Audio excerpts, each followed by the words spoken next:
I want to welcome you to the movement. We push for the agenda of education for all, and as you see within the room, we are quite many, and we are across the counties. So you are very, very welcome to this particular movement, and I think the movement is critical, especially in terms of making a contribution to the education agenda across the country. My name is Dr. Anthony Mutevane. I work with Access Kenya. Our mission is to give scholarship to bright and needy students. We also advocate for out-of-school children and children with disabilities to ensure that they access education. I'm also a member of the board. Thank you. I work with Mordev. We look at out-of-school children through non-formal approach. Thank you. Thank you. I am Umuga Julius, a very faithful taxpayer from Homa Bay County Education Network. The network advocates for the right to quality education for all. Homa Bay County Education Network also sits in the Gender Technical Working Group in Homa Bay County. Okay. Thank you very much. Before I introduce myself, today being 5th December, I would want us to take just one moment to applaud those who are there in the community who have been doing much of impact to the community, who have been creating change in the community through volunteering. Today is World International Volunteers Day. So kindly, everyone, let's congratulate organizations who are using volunteers there. Thank you so much. Thank you so much. Okay, thank you. I am Felix Harogo. I'm here to represent CRI East Africa. Yes. We do research on capacity and effectiveness of our learning institution, and we also do policy advocacy. As the chairman of Elimu Yetu Coalition, it gives me great pleasure as the chair of Elimu Yetu Coalition to welcome you to this civil society organization conference on education for all. As Elimu Yetu Coalition is Kenya's national education coalition established in 1999 as the national platform for civil society organizations, professional groupings, education, and research institutions, and other non-state actors in Kenya's education sector, lobbying for education for all. We thank our sponsors for this event, our key donor, Global Partnership for Education, through its civil society initiative, Education Out Loud, that is EOL, our major donor now, other partners including Voluntary Services Organization, VSO, Educans, Education Aid, World Vision, and Kesho Kenya for making this occasion possible. Equally, we are grateful to the participation of the delegates drawn from counties across the country. So feel free, take yourself to be very important, because you are representing a major constituency where you are coming from. As you represent a county, you are like a governor of a county or a senator of a county. So you are a very important person. We meet here today under the theme, promoting quality, equity, and inclusion in education for improved learning outcomes in Kenya, underscoring the importance of stakeholders to commit to aspects of quality and inclusion in all matters of education. As we gather, we are conscious of our responsibility as a civil society to hold the government to account in terms of delivering the right to quality education in an equitable, inclusive, efficient, transparent manner, and also to look at ourselves as civil society in the spirit of assessing our contribution to the national education discourse. One member from Kisumu mentioned something about our role as Elimu Yetu, that we should not deviate from our original objective. You all know, those who have been in Elimu Yetu for quite some times, we have been training our people on budget tracking. Omuka mentioned something about tax compliance. Where the resources is coming from to the government is your taxes. To be compliant, you pay taxes. And that is where the money comes from. And that is where we shall be pressurizing the government to meet the obligations of education in our country. We are looking forward to more collective engagement with other stakeholders, including the government. And we hope to develop positions on important issues in the sector through conference communique. At the end of the day, whatever we are going to pass here as a resolution, it will be a communique to the government. All the concerns we are going to raise, we are going to give the government. Because ours, where there's a problem, we tell the government there's a problem here. That will be our communique. Otherwise, conference delegates, thank you for being here today. We highly appreciate and value you. With those few remarks, ladies and gentlemen, I say thank you, and we shall talk more. You are all welcome. Feel free. Where there's a problem, please let us know. We are there for you, and you are there for us. Thank you very much. Thank you, sir, for really recognizing the people who have made this conference possible. And we are talking about ActionAid, VSO, World Vision, Educans, Transparency International. These organizations actually made this particular function to be possible. He has reiterated the call for accountability globally, and it is something, it's a force. We are going through difficult times, but people in authority have got to be held accountable. And then the financial question, the issue of finance, financial accountability, this is a global question. And one of the resolutions that was actually passed in the World Assembly had to do with encouraging and pushing the governments to be accountable on education matters. So it's something that we ought to do. We're a little bit ahead in our own way. As a coalition, one of our strengths is on the element of budget tracking, so we are not very far. So thank you very much, sir, for being able to lead the coalition to even be able to have this meeting. My name is Elimu. I'm representing the Director of the Institute of Special Education. At the Institute, we do very many things regarding education, more so capacity building of personnel who support children with disabilities and special needs. We also do quite a lot of research in the same area. And again, we also do assessment of children with special needs. And we are currently also doing quite a lot in terms of giving children with special needs therapy services. All those services come free.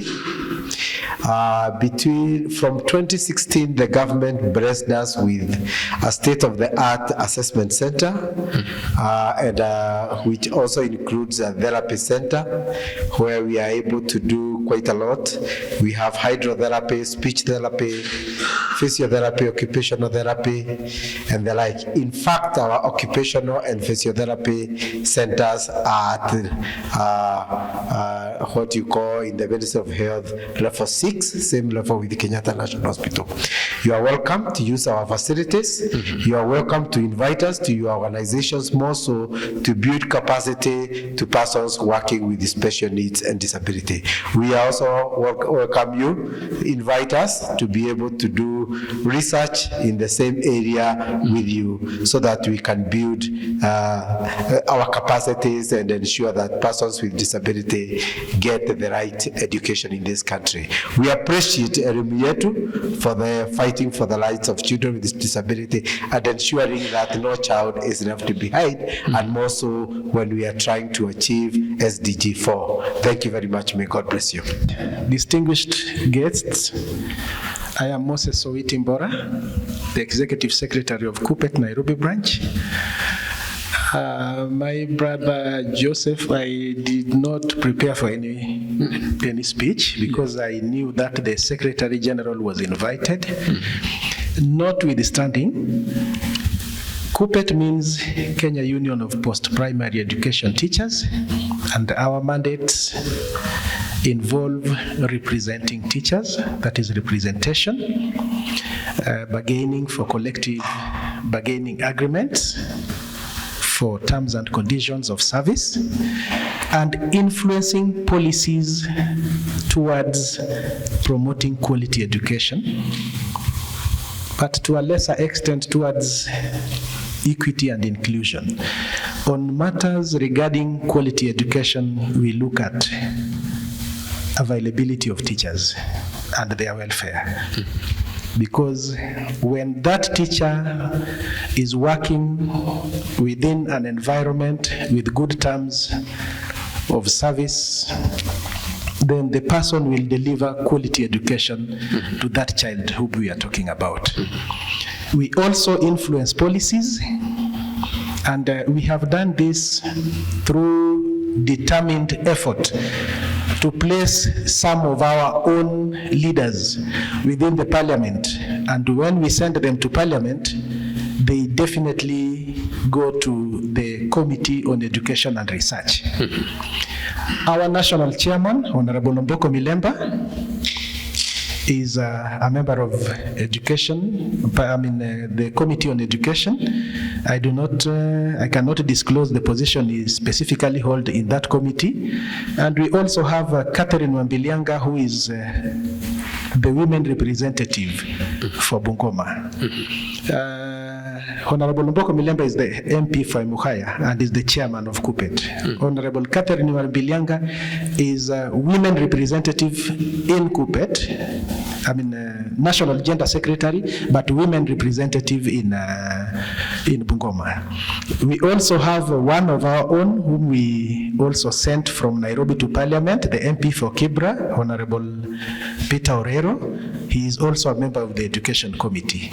So once we place teachers who are our members or our leaders within the union, we are actually sending them to go and influence policy that drives the quality of education in this country. To Elimu Yetu Coalition, thank you so much for inviting us. I'm sure the Secretary General is likely to come if he was invited, because I was informed by the Deputy Secretary General that he was invited. Asanteni sana. Asante. Yes, I'm Rosario Ndambuki, Nairobi County Government, and we are in the Education Department, where we deal with the preschools, all the preschools in Nairobi. We also have the social and family welfare, where we also cater for different families and street kids. We also have the youth affairs and the vocational training centers that we work with.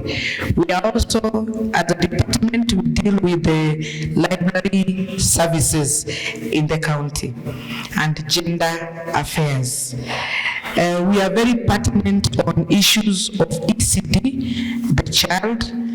We are also moving at pace with the governor's new mandate, and the three that we are working on hardly now is the provision of free ECD, which is there in Nairobi. I think we lead among all the counties. We deserve a club. We began free ECD 2018, and I'm telling you, it is doing us good. Now we also have 17 number of special needs centers which are upcoming. personnel is on the ground to put it in place so that we can have inclusion in place and all our learners will be accommodated. Even those ones who have severe and profound cases, they are going to be there.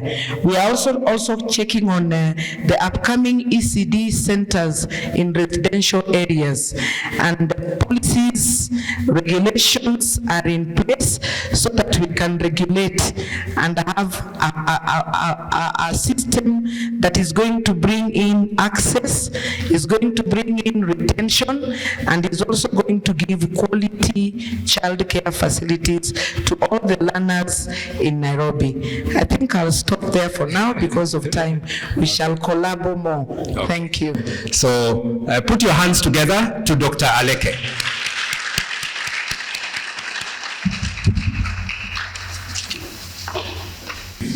My name is Dr. John Aleke, as you have heard. I am from the Quality Assurance and Standards Directorate at the Teacher Service Commission.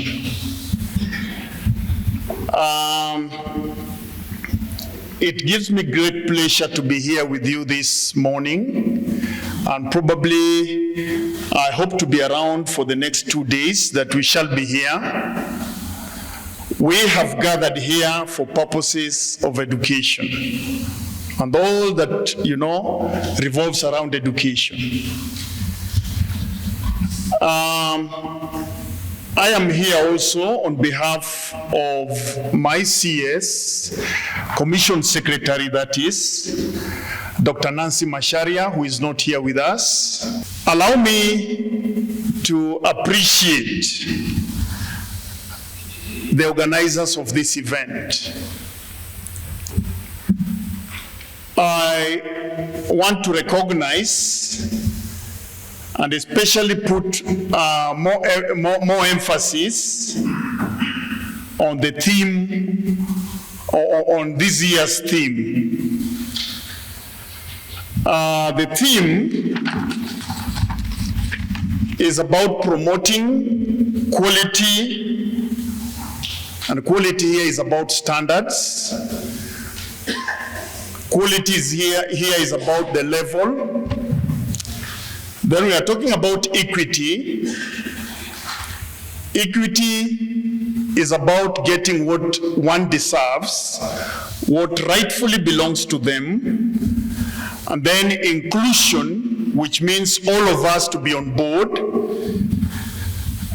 in education for improved learning outcomes. I take this opportunity, therefore, to congratulate Elimu Yetu Coalition, which is a national campaign network of the national civil society organizations, for coming up with this conference, which will go a long way in promoting quality, equity, and inclusion in the education sector. The first key item is that of provision of human capital through staffing of schools across the country. We are all aware that there are many challenges around staffing, on matters security. There are areas which are hard to reach. We have slum areas where we also have schools. So staffing has its own challenges. But as we engage, we are going to consult with one another and be able to come up with the best way forward. So we shall be doing more listening and be able to agree on the way forward. I must say that the 21st century requires innovative graduates, children who are innovative in their own small way. It requires children who are innovative and who are job creators and not necessarily job seekers. So as Elimu Yetu, kindly let us move towards that direction where we shall be enhancing every child's capacity to be a job creator. Ladies and gentlemen, with these many remarks, allow me to be part of the team, to also learn as we move on with this program. And at the end of it all, we shall all chart the way forward. Thank you very much, and God bless you all. Elimu Yetu, let us ask the right questions to the right institutions and get the answers. There is good evidence of the investment in the education sector every year. Where did the money go? The Control of Budget releases a quarterly report on budget implementation. Ask yourself, where is the money going? Have you read the Auditor General's report on the Ministry of Education Teacher Service Commission? Now, we might have not responded to all questions in the manner in which you expected, but I think strongly we must leave this conference with a new strategy. Even if you are going to assign ourselves who is going to which institution, let's do that. Otherwise, we might leave with your answers. Concerns have been addressed by my colleague Bonyo, and we really appreciate the feedback in terms of what we are doing out there. World Vision is a serious organization, and when we initiate a project, we are bound to finish and accomplish that. And moving forward, we're looking at that partnership at the counties, with the counties, to ensure that if we are implementing a project of maybe 20 million, what is their responsibility? What is their role? Because we don't want maybe just commitment and we can't see the action. So that is one of the things that we are doing moving forward, whereby we want to see that commitment from the county government, because some of these things we are doing to support the community out there. Thank you. So we'll put that all together. We'll still revisit so that we get to know what is our final position, but we've taken note of those observations. So next, allow me to invite our next presenter. This is VSO.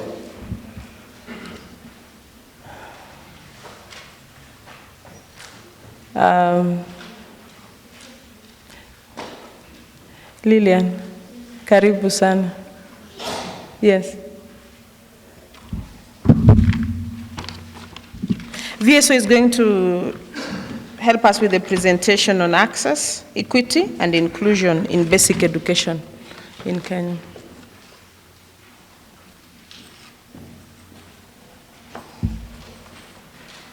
So my name is Lillian from VSO, and I will talk a little bit about VSO, just a background.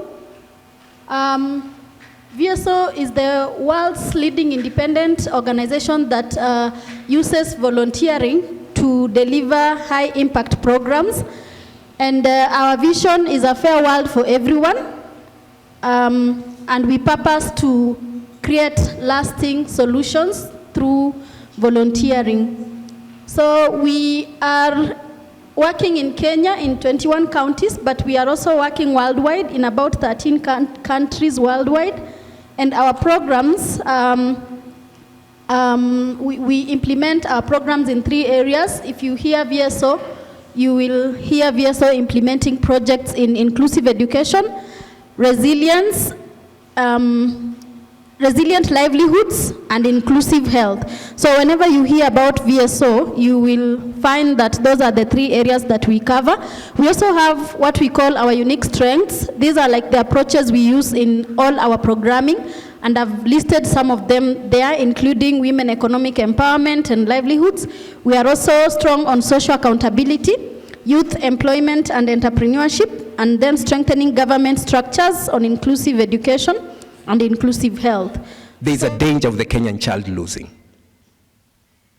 We are hoping that on Thursday, a decision will be made by the board to provide funding to the civil society. But then what we are looking for is not this kind of funding. The argument of what I'm pushing for is funding that can get to the grassroots, so that at that particular level, we can be able to work together with the government as these projects are initiated. Thank you very much, Joseph, for those comments and very informing information. So we are doing some work. you can see. Okay, so I will now invite TI Muteti to take us through the next presentation on transparency and accountability in education. Karibu. And I will begin by giving just an overview of democratic accountability as how it is conceptualized in Africa. So in Africa as large and even in Kenya. By the virtue of Article 1 of Constitution, at least most people know this, that all power is given to the people. And it is by your vote, what we call the universal suffrage, that we create a state, and that state is supposed to serve, supposed to provide, supposed to protect. And through that is what it does, what we call service delivery. And one item under service delivery is education. But what happens when the state that we give the mandate, all right? The state that we give mandate, they cannot account for us, and the funds are being mismanaged, and they cannot give explanations. That is what we call democratic and accountability, all right?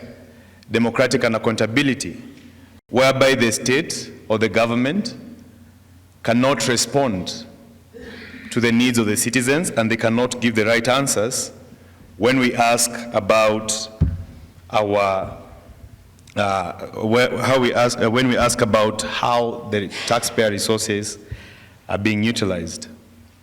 It is important for CSOs, and this is the suggestion that I'm making to you, that we look at ways, even as we do our work, to oversee the award of these tax incentives, even at the counties and where we work. We need to question these tax incentives. How are they being awarded? Even in the counties, for instance, there are people who have chunks and chunks of land with the land rates. These people don't pay these taxes. There are people with big businesses, they don't pay these taxes. So the government, including the national government and the county government, is losing a lot of money because of the tax incentives and also these schemes of tax evasion and tax avoidance. Because if we increase the tax base, then now we will have money which now can be used for education financing. Thank you. Okay, I want to talk about Nairobi County. It is geared towards the development of child's mental capabilities and the physical growth. And in the education sector, we are mandated to oversee all the public pre-primary schools, all the child care facilities, the vocational training centers, and then we also work on hiring of teachers and assistant teachers. ECD is a devolved function as stipulated in the Constitution of Kenya, 2010. And also in that same constitution, Article 189(2) provides for the cooperation between the national government and the county government. Just to inform you, Nairobi County is a great place. Ile siku tulikuwa tunaitwa Kanjo. Hakunanga Kanjo siku hizi. We are Nairobi City County Government. Okay? Now I'll start with the few things that we have been able to do as a county regarding preschool. First of all, we start with the provision of free ECD. That one came in September 28, 2018. We got our first free ECD capitation. And this capitation takes care of two types of learners. One, the ones who are okay, and then the learners who are abled differently. The county is really passionate about inclusion, because if you look at the learners who are abled differently, their capitation is more. ECD children, they get 3,200, and then the ones who are abled differently get 3,300.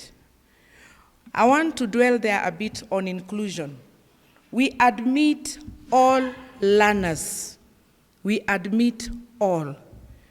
Then once we have admitted them and we find out that there is something which is not okay, we talk to the parents and then we look for a way we can send them to the EAC centers for assessment and placement.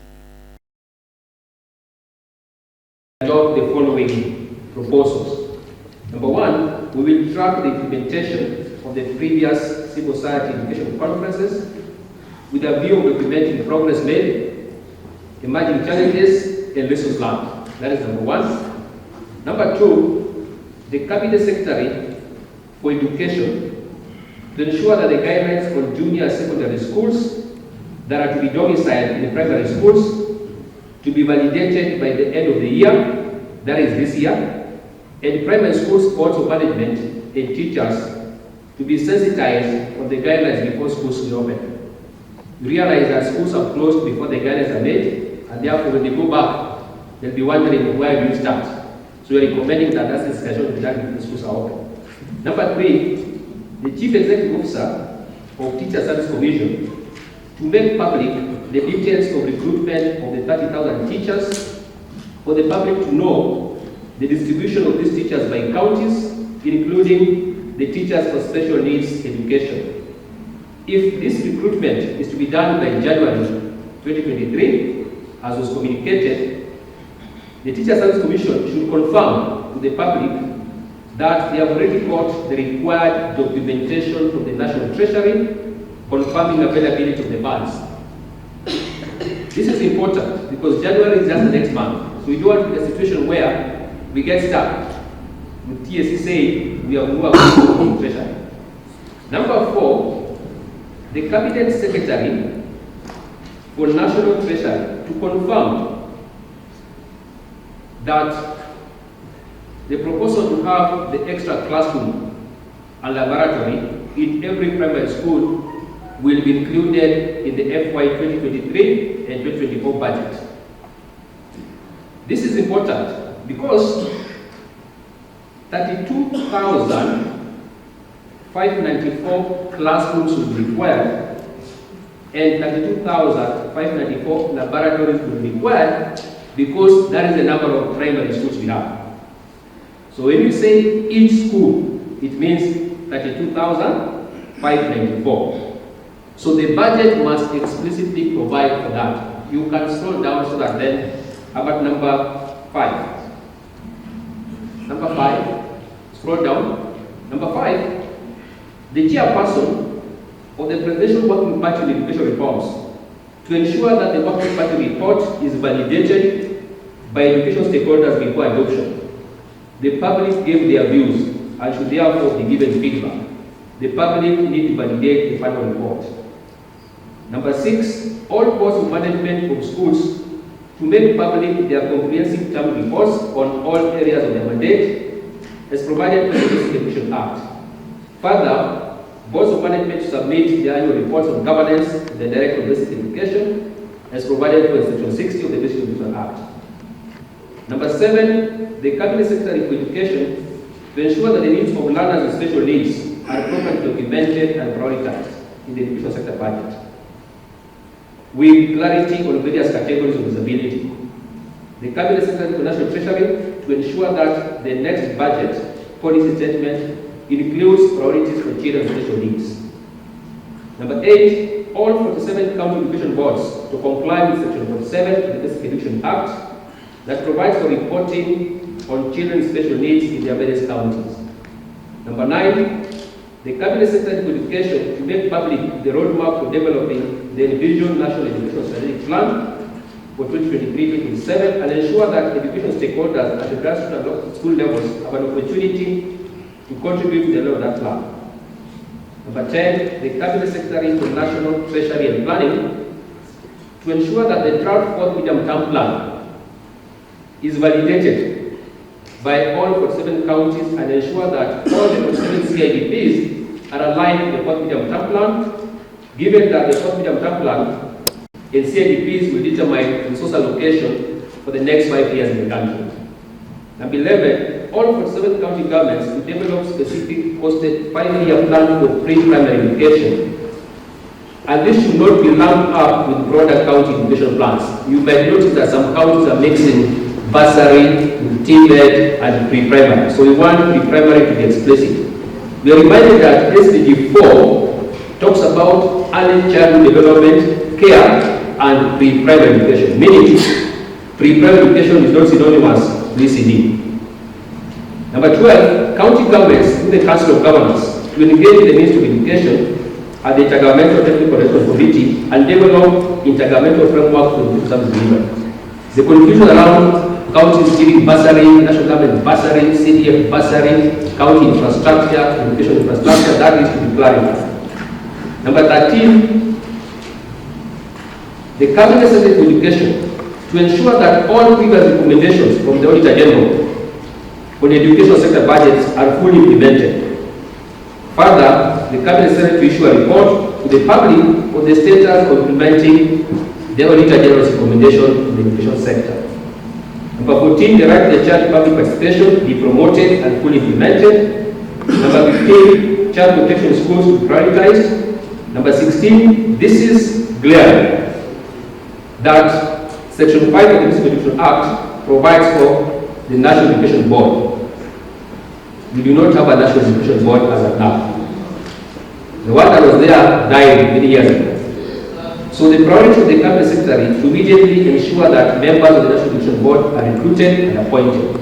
And lastly, the law requires that we get an annual report of the status of the education service delivery. We need an annual report by December 2022. Now, this is summarized based on the conversation. Some of the issues have been put here, some of them might not be here. It's your opportunity now to guide us on the additional issues you'd like us to include. We are going to include them, and if there are issues you'd like us to delete, we'll be happy to delete them in 5 minutes. So on account of 1, that side, 2, and 3. If you have any issues you'd like us to add here, please write on a piece of paper and just shout that you have an issue. The paper will be collected by Elizabeth. So please write down any other recommendation you want us to add here. Make it very specific. Who should do it? Is it Teacher Service Commission? Is it Parliament? Is it Council of Governors? And if there's a recommendation here you don't agree with, please raise up your hand and tell us to delete it. Very much. Maybe before we close the meeting, I will answer you on that. We are on recess, the long recess, but we have a special sitting on Thursday. So what I would request for you to do is probably just a formal invitation for that committee to have a breakfast meeting with you. But I doubt whether that will happen before the end of the year, because after Thursday, members will go back to their rural areas. But